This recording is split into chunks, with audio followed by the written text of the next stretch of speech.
بسم اللہ الرحمن الرحیم نحمدہ ونصلی ونسلم علی رسولہ الکریم اما بعد۔ ایمان اور اعمال دو وہ بنیادی چیزیں ہیں جو انسان کو اللہ کا مقرب بناتی ہیں اور جنت کا حقدار ٹھہراتی ہیں۔ ایمان کے بعد اعمال پہ انسان تب جم سکتا ہے کہ جب اعمال سے ہونے کا یقین اس کے دل میں ہو۔ تو عمل پر ابھارنے کا سب سے بڑا ذریعہ آخرت کا یقین ہے۔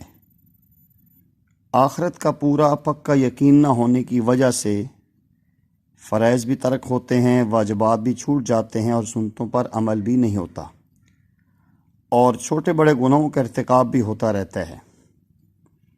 اگر اعمال صالحہ پر آخرت میں بڑی بڑی نعمتیں ملنے اور گناہ کرنے پر قبر و حشر دوزخ کے عذاب میں مبتلا ہونے کا یقین ہو تو نفس کو اعمال صالحہ ادا کرنے اور گناہوں سے روکنے پر آمادہ کرنا آسان ہو جاتا ہے۔ اگر کسی شخص کو قبر کے عذاب کا اور دوزخ کی آگ کا یقین ہو تو وہ کیسے فرض نماز چھوڑ سکتا ہے؟ نفس کو بار بار سمجھایا جائے اور آخرت کے عذاب کا یقین دلایا جائے تو انشاءاللہ وہ راہ پر آ ہی جائے گا۔ یہ عذاب والی بات اس لیے کہی کہ انسان کے مزاج میں دفع مضرت جلب منفعت سے مقدم ہے، ورنہ اعمال صالحہ پر جو آخرت میں ملنے والی نعمتوں کے سچے وعدے ہیں، اعمال صالحہ فرائض واجبات اور نوافل ادا کرنے کے لیے ان کا یقین بھی کافی ہے۔ اگر یقین والوں میں اٹھا بیٹھا کریں، ایسے لوگوں کی صحبت پر اپنے وقت کو ترجیح دیں، صحبت پر بیٹھیں تو انسان کا یقین پختہ ہوگا۔ جہاں یقین کی بات ہوتی ہے، اعمال کی بات ہوتی ہے، تو ان کے پاس بیٹھنے سے یقین میں ترقی آئے گی انشاءاللہ۔ لوگوں میں ایمان اور یقین کے تقاضوں پر عمل کرنا باقی نہیں رہا۔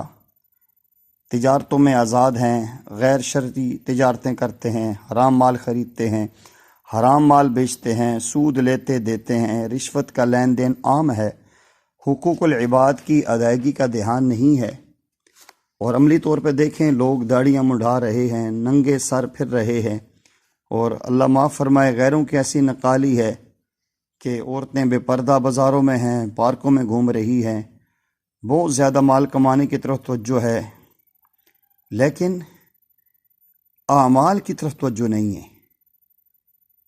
اب یہ پاکستان کا ملک جہاں دینی فضا ہے، جہاں چاہیں تو اسلام پر رہ سکتے ہیں، لوگ چھوڑ کے مال کمانے کے لیے آسٹریلیا، امریکہ، یورپ کے شہروں میں جا رہے ہیں، جہاں حرام کھاتے بھی ہیں، حرام بیچتے بھی ہیں، اور اپنی اولادوں کو دین سے بالکل بیگانہ کر دیتے ہیں۔ وہاں کا ماحول بہت ہی مشکل ہے۔ اس ماحول میں انسان ایمان اور اعمال پر یقین ہی ہو تو وہ نماز پڑھ سکتا ہے۔ مساجد بھی ہیں لیکن 20-20 میل دور ہیں، جمعہ کی نماز پڑھنے کے لیے موقع ہی نہیں ملتا۔ پرانے دینداروں کی اولادیں وہاں جا جا کر اپنا دین تباہ کر رہی ہیں اور اپنی اولادوں کو بددینی کے آغوش میں پہنچا رہے ہیں۔ میرے عزیز بھائیوں، بہنوں اور دوستوں، جسے مرنے کے بعد کے حالات کا اور امور آخرت کا یقین ہو جن کی قرآن اور حدیث میں خبر دی گئی ہے، ایسا انسان گناہوں سے ضرور بچے گا اور اپنے جسم اور جان کو گناہوں کے کاموں سے ضرور محفوظ رکھے گا، فرائض و واجبات کا ضرور اہتمام کرے گا۔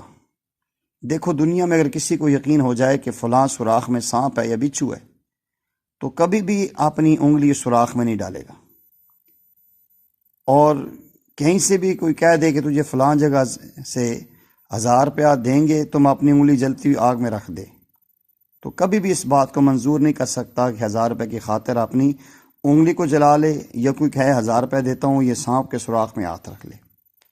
کیوں نہیں رکھتے؟ کہ اس تکلیف کا، اس کی زہر کا اور آگ کی مصیبت کے جلانے کا احساس ہے۔ یہ دنیا کی آگ اور دوزخ کی آگ حسب نبی فرمان، پیارے آقا صلی اللہ علیہ وسلم فرمان کے مطابق دنیا کی اس آگ سے 69 گنا زیادہ گرم ہے۔ اگر یہ یقین ہے کہ گناہوں کی وجہ سے آخرت میں عذاب ہے، پھر گناہوں پر جرأت کیسے ہو سکتی ہے؟ یقین وہ ہے جو سوتے کو جگا دے، لیٹے کو اٹھا دے، قلب کو گرما دے، دل کو تڑپا دے۔ دیکھو دنیا میں لوگ نوکریاں کرتے ہیں، ڈیوٹی پر جانے کے لیے 2 گھنٹے پہلے اٹھتے ہیں، نہ سردی رکاوٹ آتی ہے، نہ گرمی رکاوٹ آتی ہے، نہ بارش کا خیال آتا ہے۔ گھڑی لگا کر، الارم لگا کر لوگ سوتے ہیں، ناشتے سے پہلے اٹھ کے جی بس نکلنا جائے، گاڑی نکلنا جائے، 10 میل کا لوگ جو ہے کہ وہ سفر 10-15 منٹ جو ہے نا وہ پہلے جا کے وہاں میل پہلے جا کھڑے ہو جاتے ہیں۔ بھیڑ ہوتی ہے، کیسے لوگ کھڑے ہو کر جاتے ہیں۔ اور جس دن چھٹی کا دن ہوتا ہے فجر کی نماز بھی نہیں، اٹھنا بھی نہیں آرام سے۔ حالانکہ پیارے آقا صلی اللہ علیہ وسلم نے فرمایا من فاتہ صلاۃ فکانما وطر اہلہ و مالہ، ترغیب و ترہیب میں ہے، جس کی ایک نماز فوت ہو گئی گویا اس کے اہل و عیال و اموال سب برباد ہو گئے۔ اور مشکوٰۃ شریف کے حدیث میں ہے، آپ نے فرمایا رکعت الفجر خیر من الدنیا وما فیہا، فجر کی 2 رکعتیں دنیا اور جو کچھ دنیا میں ہے سب سے بہتر ہے۔ علماء نے فرمایا کہ اس سے فجر کی 2 سنتیں مراد ہیں۔ جب سنتوں کا یہ مرتبہ ہے تو فرضوں کا اندازہ لگا لیں کیا مقام ہوگا۔ ہم دیکھتے ہیں دنیا کا تھوڑا سا نقصان ہو جائے، چند روپے گم ہو جائیں، ناسمجھ بچہ 1 روپے کا نوٹ، 5 روپے کا، 10 روپے کا نوٹ پھاڑ دے، 2 دن کی تنخواہ کٹ جائے تو بڑا رنج ہوتا ہے۔ لیکن دینی نقصان ہو جائے، جماعت چھوٹ جائے، جماعت دور کی بات ہے، فرض نماز بھی چھوٹ جائے تو کوئی پرواہ نہیں ہوتی۔ دکانداری کے چکروں میں، شادی بیاہوں کے ان جو ہے کہ جمیلوں میں، ریاکاری کے دھندوں میں قصدن نماز فوت کر دیتے ہیں۔ اللہ تعالیٰ کا منادی پکارتا ہے، اذان دیتا ہے حی علی الصلاۃ، او نماز کی طرف، حی علی الفلاح، او کامیابی کی طرف، سنتے ہیں مگر ٹس سے مس نہیں ہوتے، اور کہتے ہیں مسلمان ہیں۔ مسلمان تو اسے کہتے ہیں جسے آخرت کا یقین ہو، اور آخرت کا یقین ہے تو یہ فرائض و واجبات کیوں چھوڑتے ہیں؟ ہمارے اس عمل سے آج جو نمازیں نہیں پڑھی جا رہی، حلال نہیں کمایا جا رہا، اور اللہ اور اس کے رسول کی نافرمانی کی جا رہی ہے، تو اس بات کی طرف اشارہ کرتا ہے کہ آج اعمال پہ ہمارا یقین نہیں ہے، دنیا پہ یقین ہے۔ چند ٹکوں کی ہمیں اہمیت ہے، ایک چوکیدار ساری رات کھڑے ہو کے پہرا دیتا ہے۔ آخرت کا یقین نہیں ہے، مرنے کے بعد اٹھائے جانے کا یقین نہیں ہے، بس شیطانی دھوکہ ہے کہ اے جان مٹھا اگلا جان کس جٹھا، مزے کر لو۔ اس میں آج ہماری امت، ہمارے بوڑھے، ہمارے نوجوان، ہماری عورتیں، ہمارے بچے سارے جو دل میں پھنستے چلے جا رہے ہیں اور خسرہ دنیا والآخرہ کا مقدر بن رہے ہیں۔ اللہ تعالیٰ سے دعا کرتے ہیں کہ اللہ تعالیٰ میں اعمال کا یقین نصیب فرمائے، اور پھر اعمال کرنے کی ہمیں توفیق بھی نصیب فرمائے، اور یہ ایمان اور اعمال کی جو اچھی بات ہمیں کہیں سے ملے، ہمیں سن کے اللہ اس کو دوسروں تک فارورڈ کر کے، آگے شیئر کر کے پہنچانے کی توفیق عطا فرمائے، تاکہ ایک نیکی کے پھیلانے والے بن جائیں، خیر کی ہم چابیاں بن جائیں اور خیر کا ذریعہ بن جائیں۔ پیارے آقا نے فرمایا خیر الناس من ینفع الناس، لوگوں میں سب سے بہتر وہ ہے جو لوگوں کو نفع پہنچائے۔ میں اور آپ اس صورت میں نفع پہنچا سکتے ہیں، مسلمانوں کی خیر خواہی ہمارے دل میں ہو، ہمدردی ہمارے دل میں ہو، دینی زندگی کی کمزوریاں ان کی ہمارے سامنے ہو، خود بھی چلیں اور دوسروں کو نیکی والی لائن پہ لانے کی کوشش کریں۔ اللہ مجھے آپ کو اس پہ عمل کی توفیق عطا فرمائے۔